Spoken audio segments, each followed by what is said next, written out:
Assalamualaikum warahmatullahi wabarakatuh. Alhamdulillah bisa bertemu lagi dengan saya Ilyas Muhyiddin, tutor PKBM Bina Pandu Mandiri, yang pada kesempatan ini kita akan mempelajari dari materi pelajaran pendidikan agama Islam. Bapak Ibu warga belajar yang saya hormati, untuk pada kesempatan ini kita akan berbicara tentang sholat Jumat. Nah, dalam sholat Jumat ini bagaimana kita melaksanakan sholat Jumat, syarat rukunnya, bagaimana hal yang tidak diperbolehkan, dan tentu saja saya pikir untuk sholat Jumat ini sudah pada mafhum semua, tetapi tidak ada salahnya kalau kita untuk diingatkan kembali tentang pengetahuan kita yang sudah lama, yang kadang-kadang kita lupa. Seperti kita tahu bahwa sholat Jumat adalah merupakan sholat 2 rakaat yang tentu saja pelaksanaan sholat Jumat ini adalah dilaksanakan secara berjamaah. Ya, di dalam sholat Jumat ada keistimewaan atau hal yang lain dari sholat 2 rakaat yang biasanya. Salah satu yang membedakan sholat Jumat dengan yang lain dengan 2 rakaatnya itu adalah khutbah, ya, khutbah yang kita kenal. Nah, tetap bahwa yang namanya sholat Jumat itu harus dilaksanakan di waktu pada saat sholat duhur, artinya waktu di sholat duhur. Nah, tentu saja hukumnya bagi orang perempuan adalah tidak diwajibkan. Yang wajibnya adalah untuk laki-laki. Para warga belajar yang berbahagia, kewajiban sholat Jumat itu sudah disyaratkan atau sudah ditunjukkan dalilnya di dalam Al-Quran. A'udzu billahi minasyaitonir rajim. Bismillahirrahmanirrahim. Ya ayyuhalladzina amanu idza nudiyas sholat minal yaumil jum'ah fas'au ila dzikrillah wadkhulul bai'a wa dzalikum khairul lakum in kuntum ta'lamun. Artinya, wahai orang-orang yang beriman, apabila diseru untuk menunaikan sholat Jumat, ya, sholat di hari Jumat, maka bersegeralah kamu kepada yang mengingat Allah dan tinggalkan jual beli. Ini adalah merupakan Quran surat Al-Jumu'ah ayat 9. Para warga belajar yang berbahagia, sholat Jumat pada prinsipnya sama dengan sholat yang wajib kita laksanakan dalam kesehariannya. Tetapi sholat Jumat ini harus dilaksanakan secara berjamaah. Sholat Jumat adalah wajib bagi kita semua atau fardu ain, tentu saja bagi seorang laki-laki yang tadi sudah dikatakan, yang dilaksanakan tentu saja di hari Jumat. Sholat Jumat dilaksanakan secara berjamaah dan tidak boleh dilakukan sendiri-sendiri. Agar sholat Jumat dapat dilaksanakan sesuai dengan aturan-aturan yang berlaku, maka kita dapat mengetahui ketentuan-ketentuannya. Mari kita lihat ketentuannya apa saja. Syarat wajib sholat Jumat yang pertama adalah tentu saja dia adalah seorang muslim, dia adalah sudah balik. Kalau anak-anak berarti itu hanya untuk diajarkan supaya nanti pada saat dewasa dia merasakan bahwa ini adalah kewajiban. Jadi kalau anak-anak boleh diikutkan, ya. Tapi tentu saja harus bisa menjaga akan akan kekhusyuan dari pelaksanaan sholat Jumat itu. Yang berikutnya adalah syarat wajib dari sholat Jumat adalah berakal. Ya, tentu saja kalau orang yang terganggu pikirannya itu tidak wajib untuk sholat Jumat. Berikutnya adalah ini yang sangat kita lihat, dia adalah laki-laki, sehat, kemudian juga menetap di suatu tempat, artinya mukim dia itu.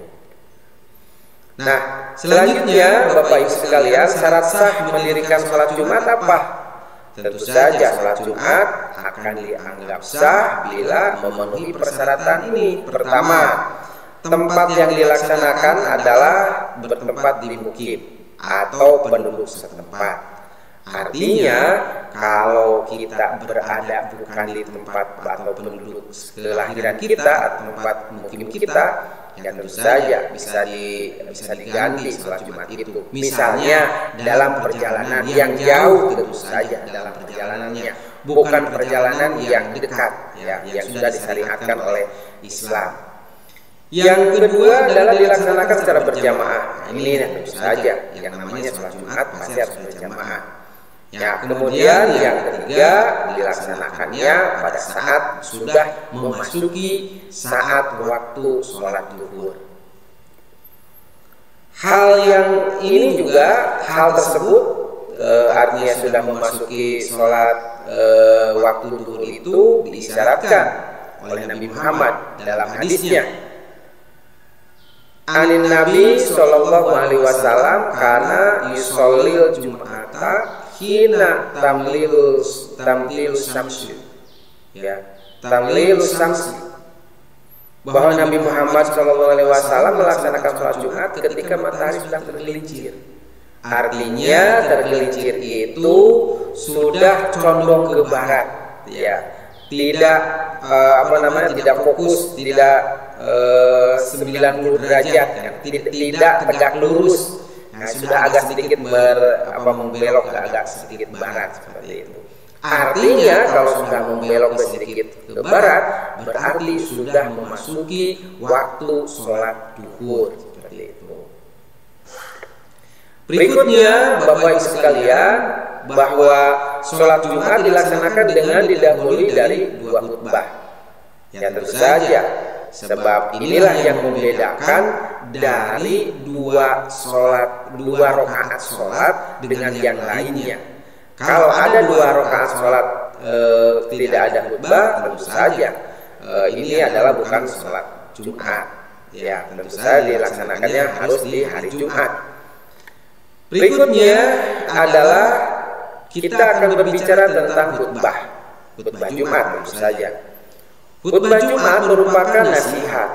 Artinya yang diberikan atau yang dikhutbahkan oleh khotib itu adalah merupakan nasihat-nasihat.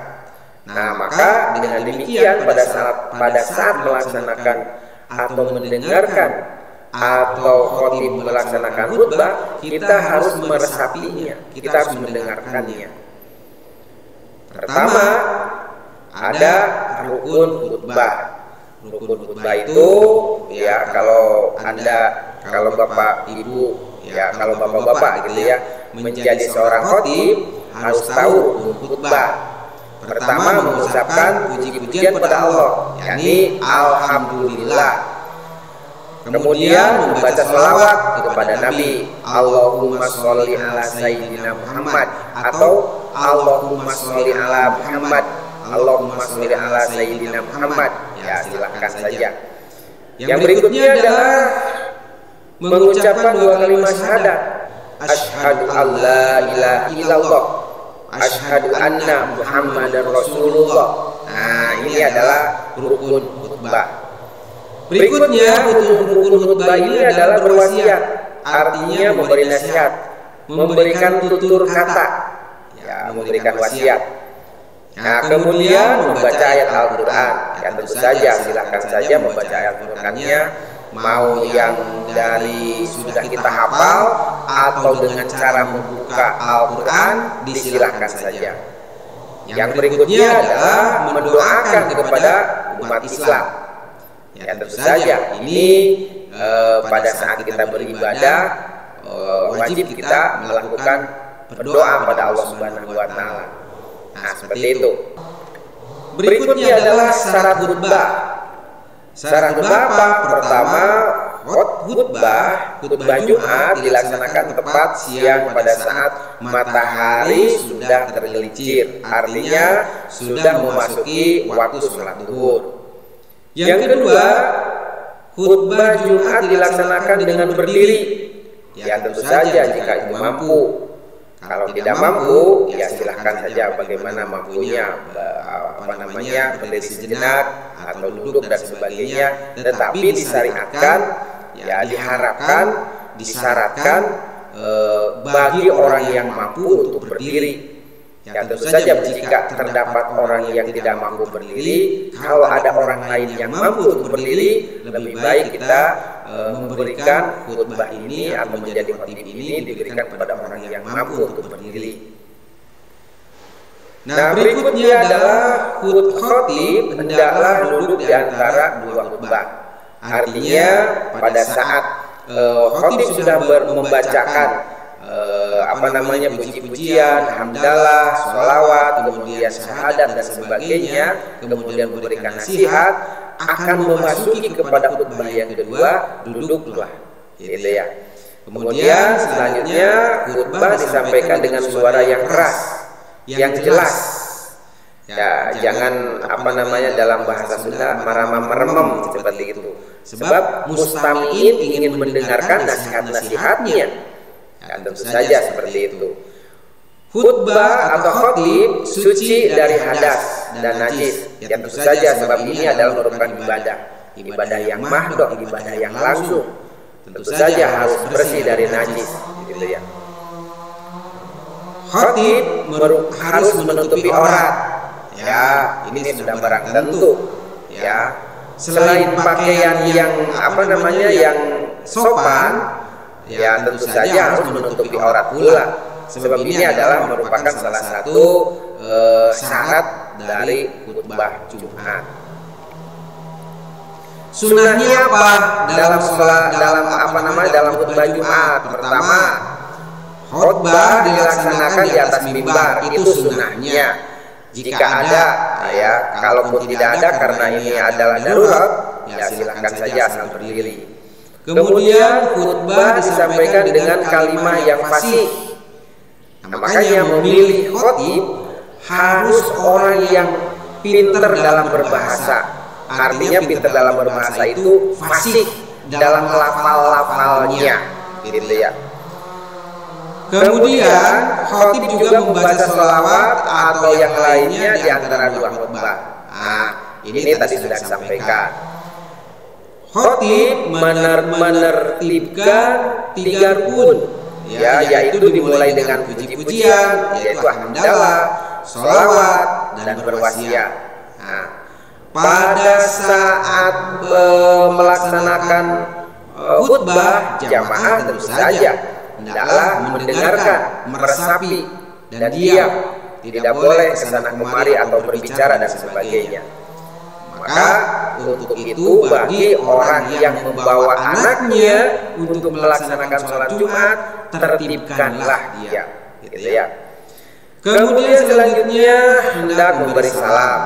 Ya tadi sudah sampaikan. Kemudian hendaklah duduk di kursi mimbar pada saat khutbah ke-1 akan memasuki kepada khutbah yang kedua. Bapak Ibu sekalian, sunnah yang berkaitan dengan sholat Jumat apa? Pertama, mandi terlebih dahulu, ya sebelum pergi ke masjid. Memakai pakaian yang bagus. Yang dimaksud bagus bukan baru, tapi bersih. Diharapkan memakai wangi-wangian, bajunya yang putih kalau punya, kalau tidak yang mana saja yang asal bersih. Kemudian di hari Jumat itu salah satu yang disunatkan oleh Rasulullah adalah memotong kuku. Tapi bukan berarti pada saat sholat Jumat memotong kuku. Artinya di hari Jumat itu apakah akan sebelum berangkat atau sudah selesai melaksanakan sholat Jumat, ya, menggunting kumis, menyisir rambut dan sebagainya, mencukur rambut dan seterusnya. Ini yang disunatkan. Kemudian berikutnya adalah menyegerakan pergi ke masjid. Nah, inilah yang menjadi persoalan oleh kita. Kadang-kadang kita melakukan sholat Jumat itu menunggu adzan. Itu tidak baik sesungguhnya. Tidak akan mendapatkan sunnah Rasul. Maka sebaiknya bersegera pergi ke masjid dan sudah memasuki masjid sebelum datangnya waktu sholat Jumat atau waktu sholat zuhur, silakan untuk sholat, silakan untuk berzikir, silakan untuk berdoa kepada Allah Subhanahu wa Ta'ala. Nah, tentu saja bisa salah pada saat kita memasuki masjid, sholat tahiyatul masjid dan sebagainya, atau membaca Quran dan sebagainya, yang tentu saja membaca Qurannya tidak mengganggu kepada peribadahan orang lain, ya, seperti itu. Memperbanyak doa, memperbanyak sholawat dan sebagainya. Nah, adab melaksanakan sholat Jumat atau tata krama, ya, dalam melaksanakan sholat Jumat, meluruskan shaf pada saat kita sudah memasuki ke masjid, kemudian kita juga pada saat khotib sedang berkhutbah tidak berbicara. Nah, ini merupakan salah satu tata kramanya, ya. Kemudian apa hikmahnya untuk melaksanakan sholat Jumat? Pertama, hikmahnya adalah memuliakan hari Jumat. Yang kedua, mengutamakan tali silaturahmi, sebab di sholat Jumat itu kita bertemu dengan saudara-saudara kita yang jarang ketemu dalam keseharian. Nah, makanya dalam sholat Jumat ini merupakan salah satu hikmahnya adalah menguatkan tali silaturahmi. Nah, demikianlah para warga belajar yang berbahagia, semoga bermanfaat. Saya sampaikan terima kasih. Jangan lupa kerjakan penilaiannya supaya mendapatkan nilai yang memuaskan. Wassalamualaikum warahmatullahi wabarakatuh.